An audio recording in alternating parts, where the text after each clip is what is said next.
want to talk about the period from 1620 to 1700. And I think that we want to discuss what we were discussing the other day, and that is motivation for coming to the New World. Motivation for coming to the New World. Motivation for coming to the New World.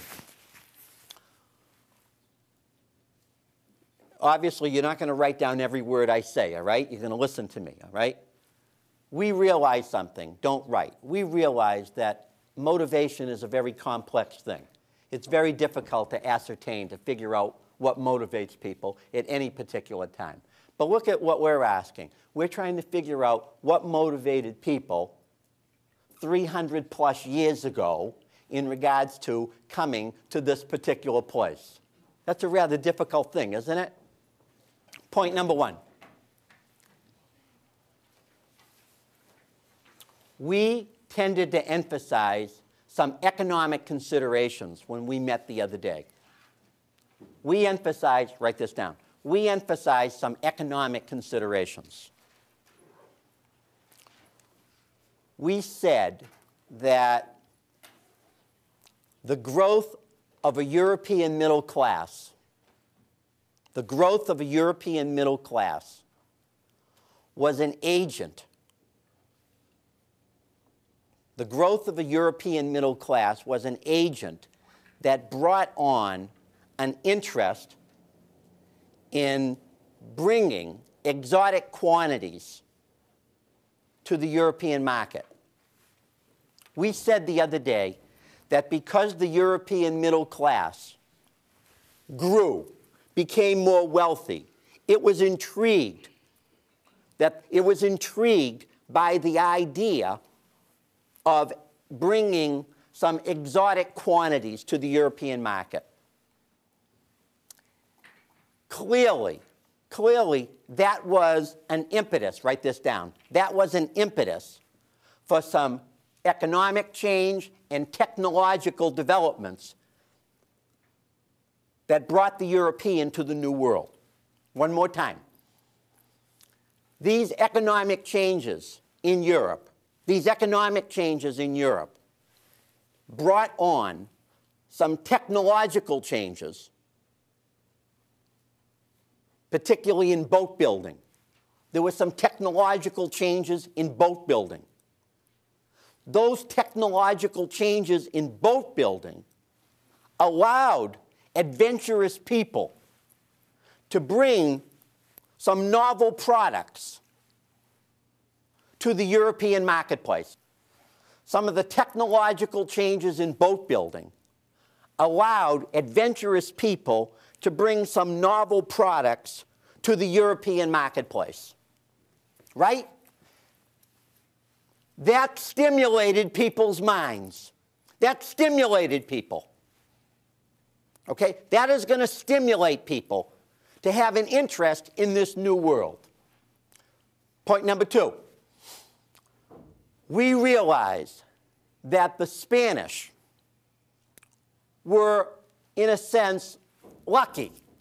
The Spanish were lucky in that they, in entering the New World, entered in places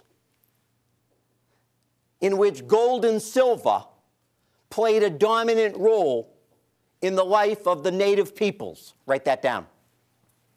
The Spanish were lucky. The Spanish came to the New World, and in coming to the New World, they entered in Central America, in South America, in the west coast of the United States, in Florida, in the Caribbean. The Spanish enter the New World in particular places. Where they happen to enter is intriguing because they, in effect, stumble upon native people, indigenous people, who happen to be people who used gold and silver for a variety of their own religious rites, their religious conditions. The Spanish were lucky. So the Spanish are lucky They come to the New World and look at how fortunate they are. They're fortunate enough to come upon what is especially prized in Europe. And so we see that the Spanish then are not only intrigued by this New World, but they're intrigued by it enough to act in a variety of ways. How do they act? We know that they're interested in gold and silver. We know that there will be no more than 5,000 Spanish people, mostly men, 5,000 Spanish conquistadors who come to the New World, a very small percentage of people, over a very large geographical area. So what? What does that mean? What does it mean if you've got a very small group of people over a very large geographical area and you particularly smell gold and silver in this case? What happens? They are willing to use their technology. What else are they willing to do? They want to take the gold and silver. So they load the ships up with gold and silver, so much gold and silver on the ships that often what happens? The ships sink. They sink. More. What are they willing to do? Now you have to think more critically. Who read the first essay in the Oath book? Put your hand up. Let me see it, nice and high. You are all to read the first essay. If you don't read, there's no sense you being here. Is that clear? You read and you come here. If you don't read, you don't have to come here. Tell me about the first essay. Tell me more about, tell me the core of the first essay is by a guy named David Stannard. David Stannard is talking about the relationship between the Spanish and the indigenous people, the native people. It's not a pretty story. What is it about? Disease is common. But something else occurs. Go ahead. Forget the trading. We're not into trading yet. We're talking about a collision. We're talking about a wreck. We're talking about European people who suddenly meet up with native people and who are willing to do what to these native people? Totally destroy them.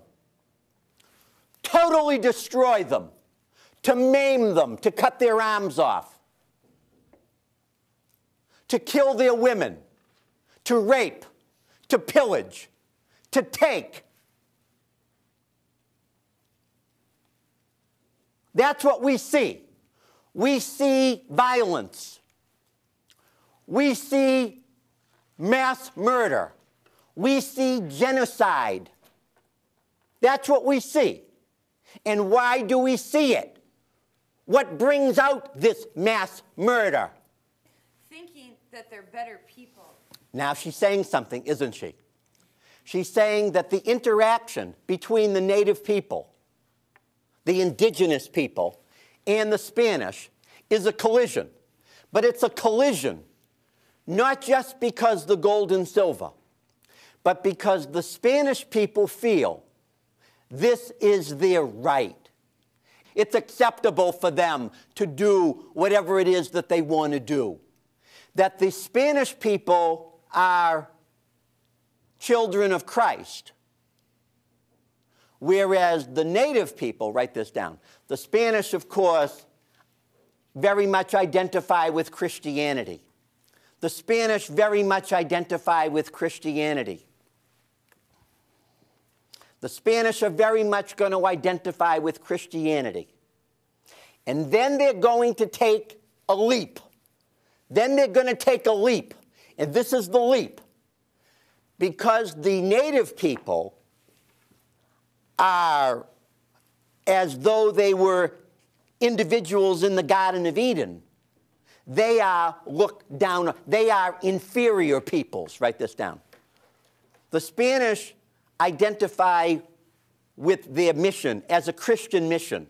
They not only come for gold, they not only come for silver, but they also will come for the souls of these people. They want gold, they want silver, but they also want the souls of these people. It's true, it is ironic, but true. They are willing to kill and murder in order to take those souls. That's very true. And they are very ruthless, totally ruthless in achieving their goal. How do they rationalize all of this? How do they look at the native people? Inferior people. Why? Why are they inferior? Oh, she used a very interesting word, didn't she? The Spanish were taken by the savagery of the native. Ironic, isn't it? These people who are murdering, these people who are raping and pillaging, they look at the native as savage.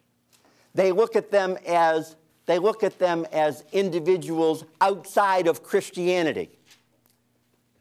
As a matter of fact, take it a step further. Take it one step further. They see these people in another way that is totally fascinating. Somebody help me. One step further. Go ahead. Weren't they amazed because they have absolutely no possessions? They are fascinated by everything. You're quite right. They're fascinated by everything having to do with what we would call the anthropology of the native.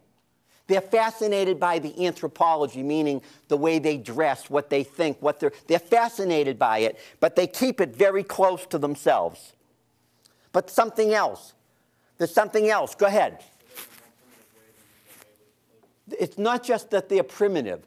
The Spanish, in a sense, ask a question. And the question that the Spanish ask is this: are these people human? Write that down. The Spanish, in a sense, ask the question, are these people human? Are they human? Are these native people human? Why do they ask that question? Why do they ask the question of whether they're human? Because aren't they, in a sense, looking for a rationalization? Write that down. Aren't the Spanish seeking a rationalization?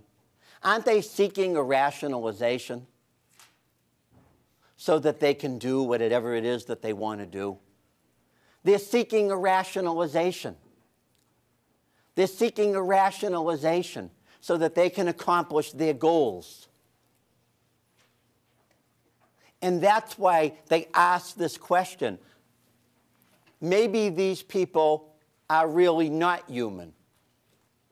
How many of you, this summer, watch this. I killed a mosquito. Did I speculate on the life of the mosquito? Did I suggest that the mosquito had children? Did I suggest that the mosquito was married and lived in a community and had a mortgage to pay? I did no such thing, did I? By killing the mosquito, I make a judgment, don't I, about the value of life. I prioritize and say, as a human, I have a right. The Spanish, in effect, are doing the same thing. Write that down, that's good. The Spanish prioritize. The Spanish are, in effect, prioritizing. The Spanish are, in effect, prioritizing life. And they are willing to use violence. They're willing to use violence on almost any scale in order to accomplish their goals. Okay? They're willing to use violence on almost any scale in order to accomplish their goals. I must say this. I must tell you this now. I must tell you this now. I must speed up a little bit and tell you something now. Don't write, just listen. Despite the fact that the Spanish were as violent as they were and as ruthless as they were. You know that they are interested in gold and silver, and they were not interested in very much else other than that. But don't you find that very often in life, it is the irony that tells us a great deal too? Let me give you a little of that is ironic. They will frequently have children with the native people. They will marry the native people. They will frequently love their children. They will bring Christianity to the native. They will be interested in the soul of the native.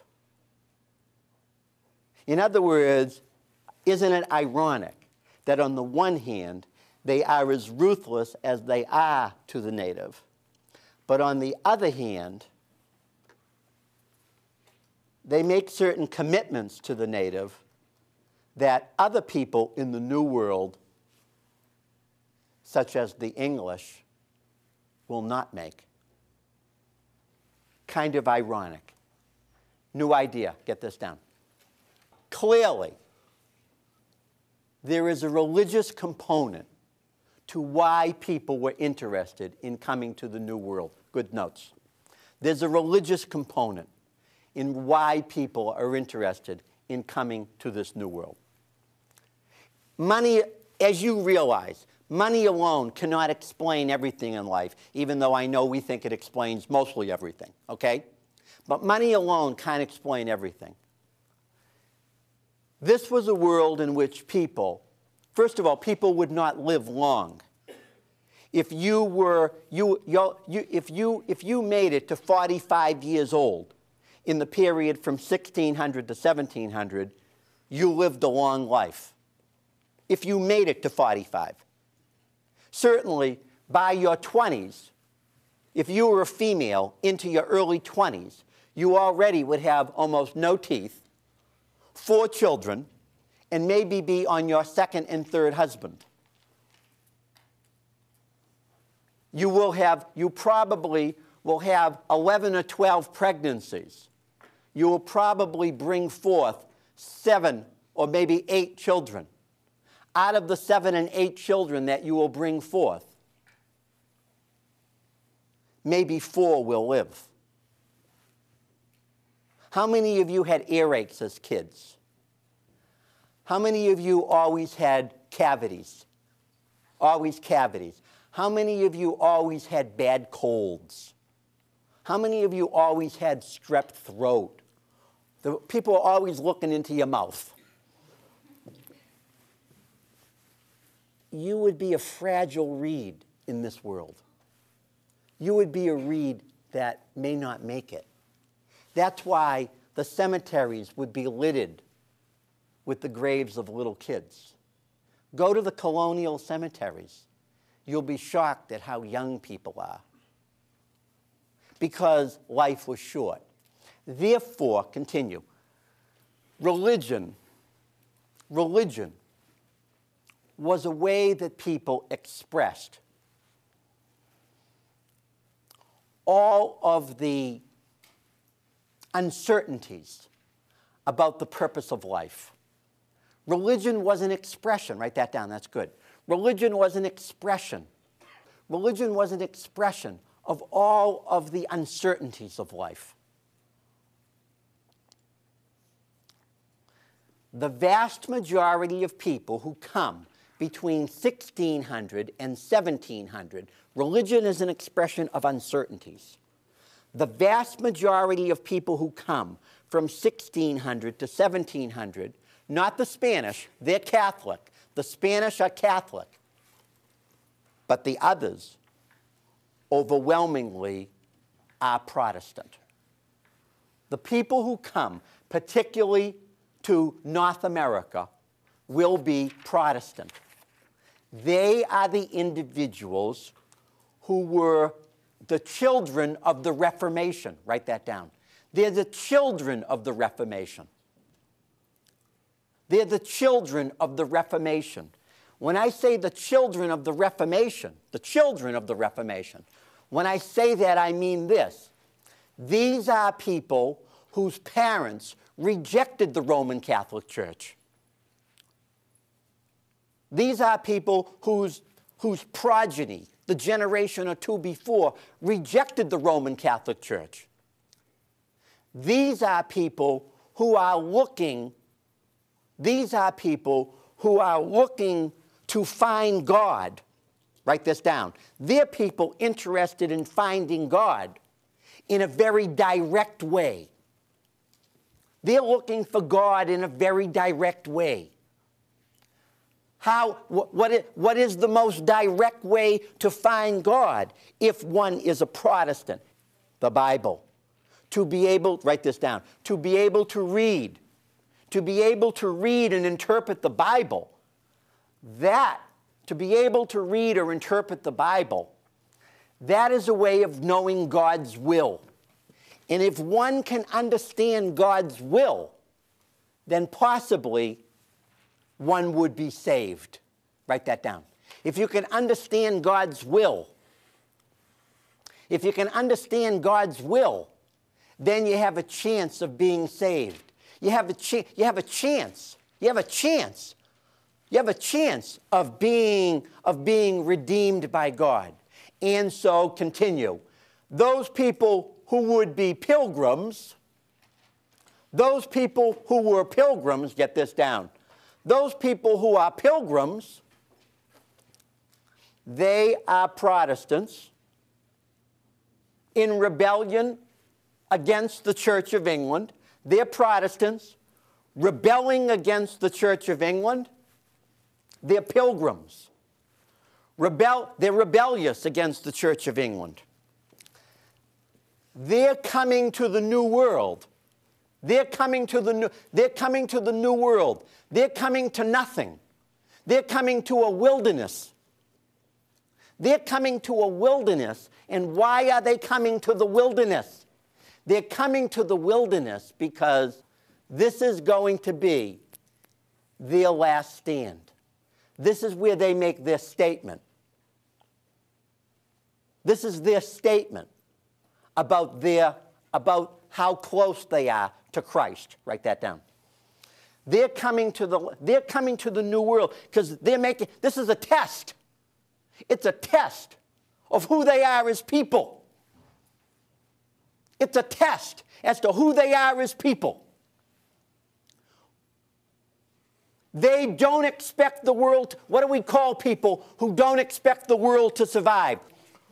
What do we call people? What do we call people who look at the world as though the world won't be here very much longer? My name is Richard Claim, and I expect that the world is going to disappear on Thursday. I got to make sure I get right with everybody. If I've called you an idiot, please forgive me, okay? Always with the hands, please. Young lady.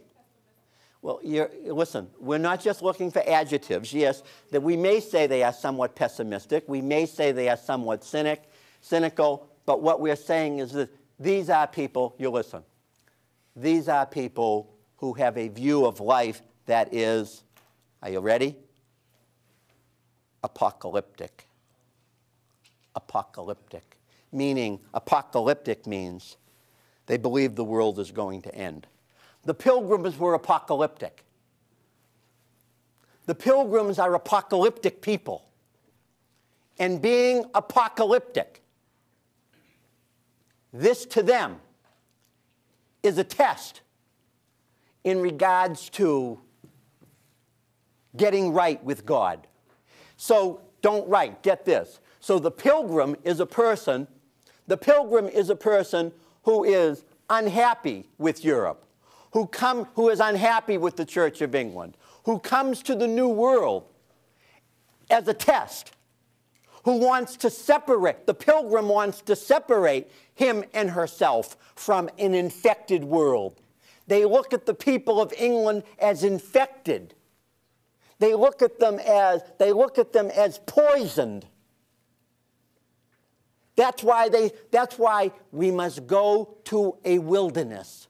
Let's go where there is no one. Because if we go where there is no one, listen to this, ladies and gentlemen, we can start again. Write that down, that's good. The pilgrim comes to the New World to start again. The pilgrim comes to the New World to start again. Let's start again. Let's get it straight.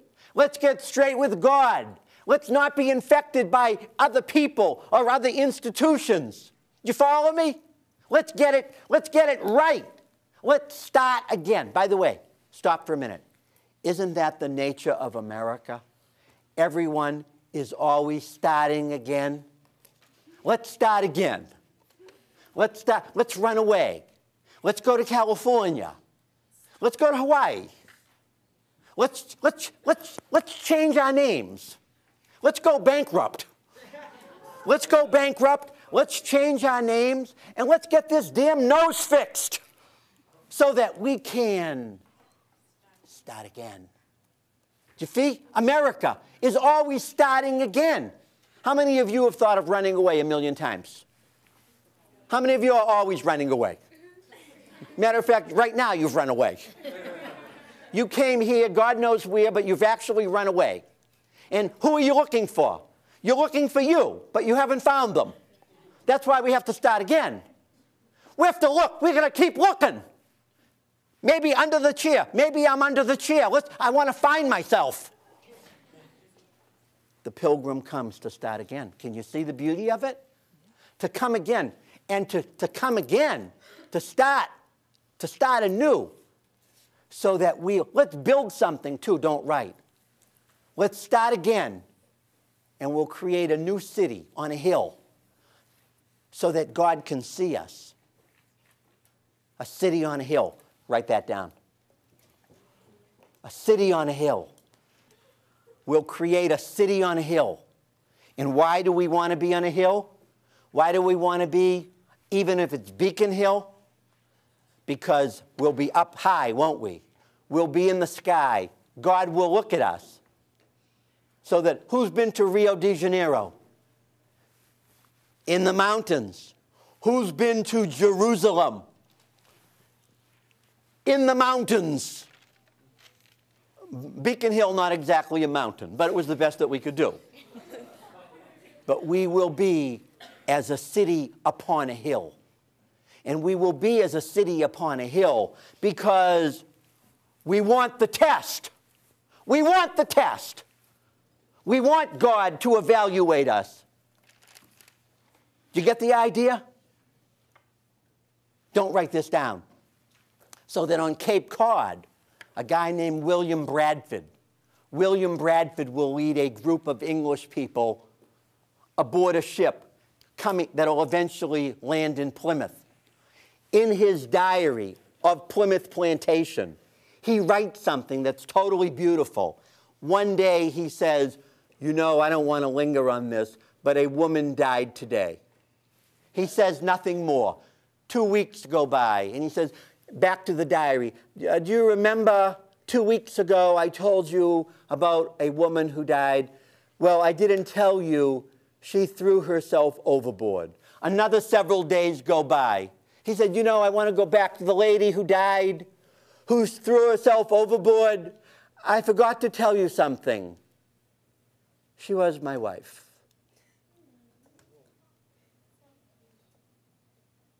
Here is the leader of the expedition, but whose wife looks out in that darkness of the ocean in the middle of nowhere and recognizes that she really isn't made of the stuff that can do this. Her only solution is to kill herself.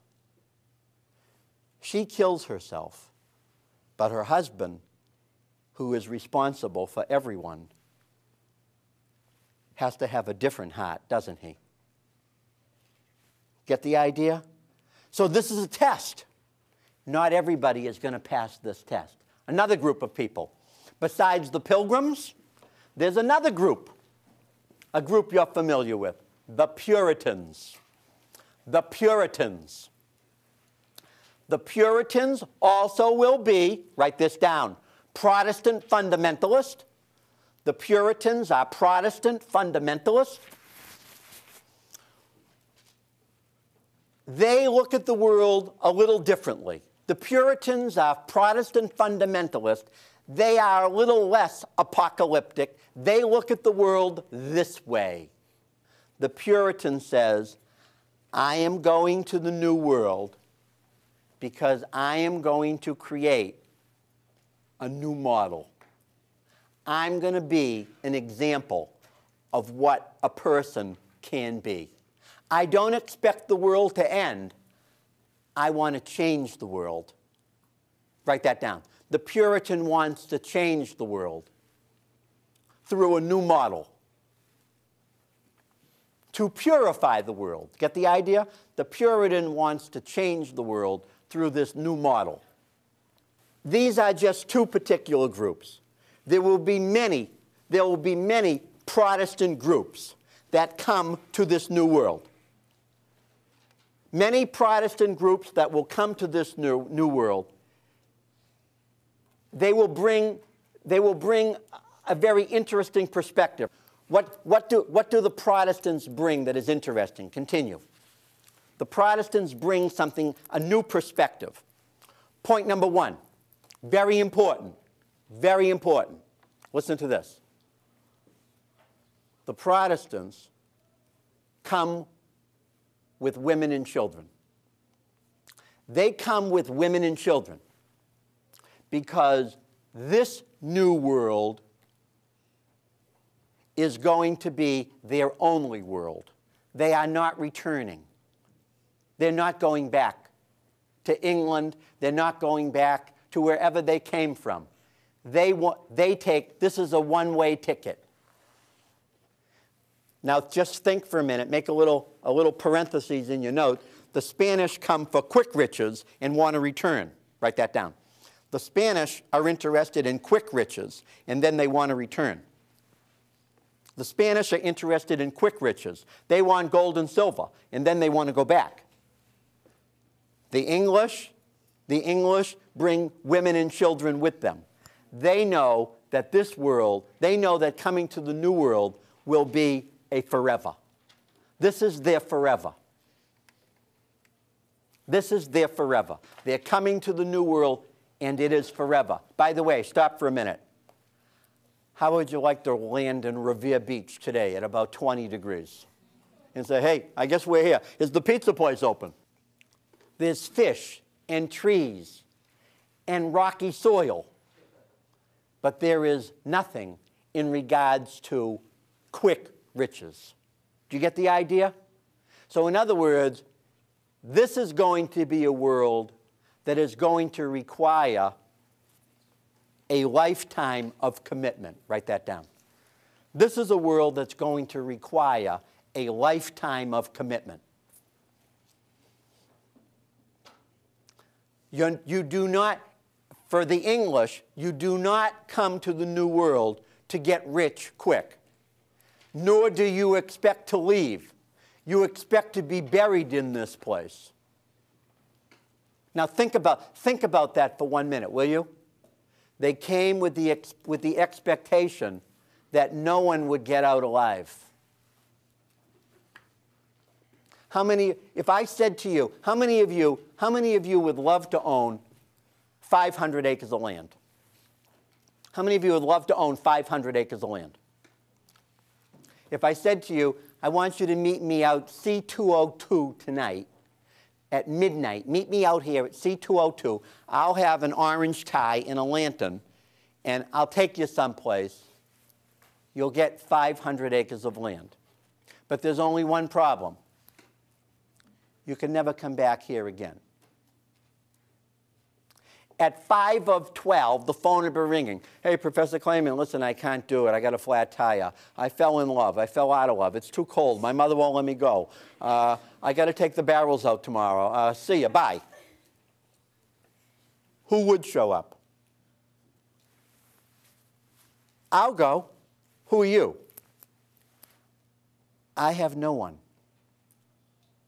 I love no one. No one loves me. I have nothing. I'm a misfit. I don't really belong. I don't know where I belong. I'm ready to go. I've got nothing to lose. A lot of people might think they're like that, but there are actually very few who are. Most of you have little webs or networks. You love someone, your mother, this, that. How many of you are in love with your dog, your cat, whatever the hell it happens to be? You get the idea? You're in love with something. You're in love with yourself, whatever it is. But to come and say, I'll go, I have nothing. No one loves me. I love no one. I can live, I can die. It really doesn't matter to me. I'll go. Wow. Do you get the idea? That is a detached person. That's a very detached person. Many regards, many of the people who would come would be equally detached. It's not easy. It's not easy to go someplace forever. Do you get the idea? Think for a moment. At least the Spanish came as groups. They came as conquistadors. They came for gold and silver. Yes, they committed heinous acts, but they were doing it, they thought, for their God and for their country. They were willing to practice murder and genocide for reasons that they felt rationalized what they were about, as though we ever can rationalize such action. But they thought they could, as opposed to the English, who take a totally different perspective on this. Write this down, new idea. I have to raise this point with you. I have to raise this point with you. Why were the English so successful? Why were the English so successful? There's not a one-word answer, okay? Why were the English so successful? Point number one, write this down. Why were the English so successful? Don't write for a second. I think it's fair to say that the British develop a very successful business model for settling the New World. They come up with a model that works. Let me discuss the pieces of the model with you. Write this down. Point A. The British develop what are called royal colonies. Royal colonies. A royal colony is a colony that the king sponsors. The king owns all of the land in a royal colony. And because the king sponsors all of this land, the king, point A, provides protection for you. The king will provide troops. The king will provide a degree of protection. Point B, the king will provide water and food to a degree. The king will provide food, water, protection, in the hope of getting a beachhead established in the colony. The king owns all the land. Write that down. The king owns all the land. And the king, you can buy land from the king, or the king can give people land. But in a sense, the king is responsible for settling the area. In a royal colony, the king is responsible for building the business plan. The king, what we would call today, the king puts out the stimulus package. The king puts out a stimulus package. No different. What's the stimulus package? We'll give you protection, we'll give you some money, we'll get you started. My name is Richard Clayman. I decided to buy 50 acres, and the king gave me 200 acres. I came here, I was married, I have 6 children. It is my hope that all of my children also will be able to own land. They will all be subsistence farmers. Write that down. In the earliest settlement, people were essentially subsistence farmers. a subsistence farmer.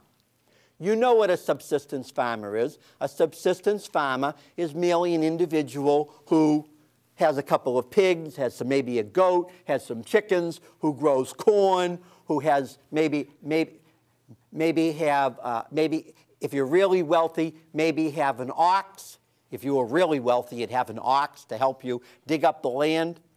But you are basically subsistence, scratching out a living.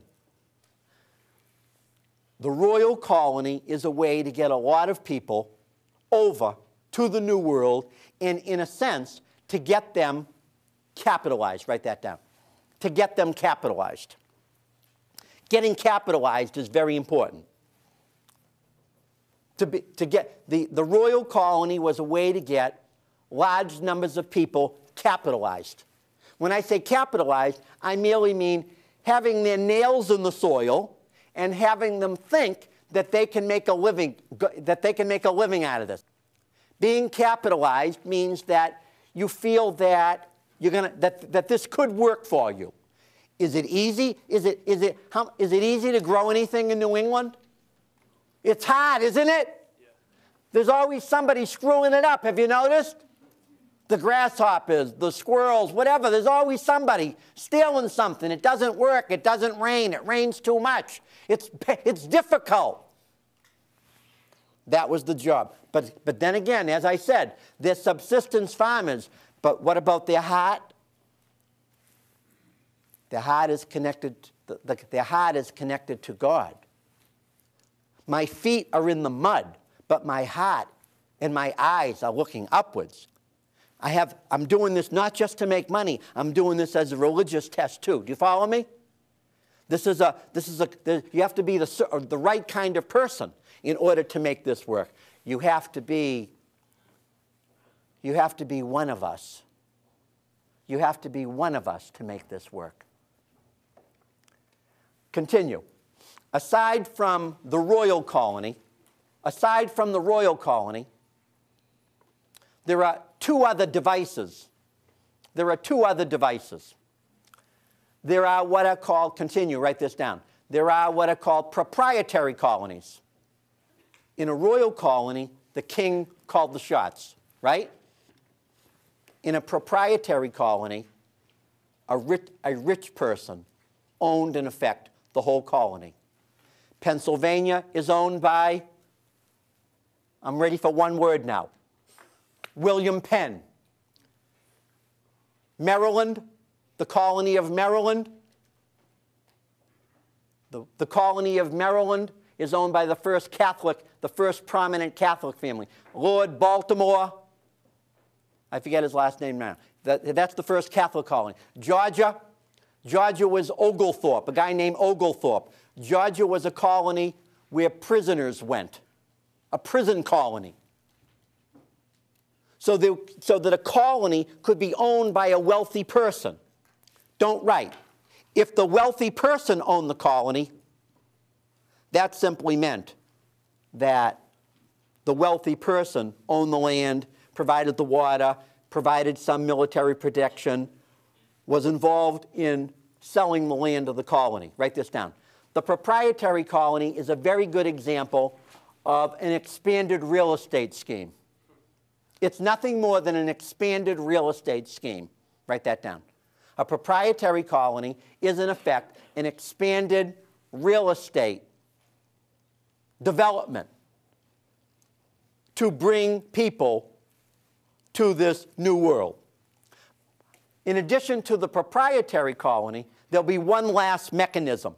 These are, by the way, what are we talking about? We're talking about mechanisms, ways of getting people to the new world, getting lots of people. The Spanish didn't get lots of new people. The French didn't bring lots of new people, but the English did. And the English did because the English were interested in the relationship with God, but they were also interested in starting again. So there'll be royal colonies, proprietary colonies, and write this down, and finally, corporate colonies. The corporate colony would simply be a group of people, a business people, who are into making the new world successful from a real estate point of view. The corporate colony would simply be that there'd be a board of stockholders. The board of stockholders would oversee the colony, they would own the land, and they would make all the provisions necessary for the colony to work. Okay, are you there? Why are the British successful? I think that the British are successful because they have a very complicated business plan. The British are open to lots of religious minorities coming. They don't mind religious minorities, relatively speaking, recognizing, however, that every particular colony, write this down, every particular colony was essentially a ghetto-like operation. Every colony was essentially ghetto-like. In other words, it was dominated by particular people. It was dominated by particular people, and other people would have a very minority role in it. It's essentially very ghetto-like. Okay, are you there? So, by the way, I didn't mention the French. I didn't mention the Dutch, but we easily could have mentioned. They all had particular roles to play also. But the two dominant roles are going to be the Spanish role and, of course, the English role. Have a good day. I'll see you Wednesday. Bye-bye.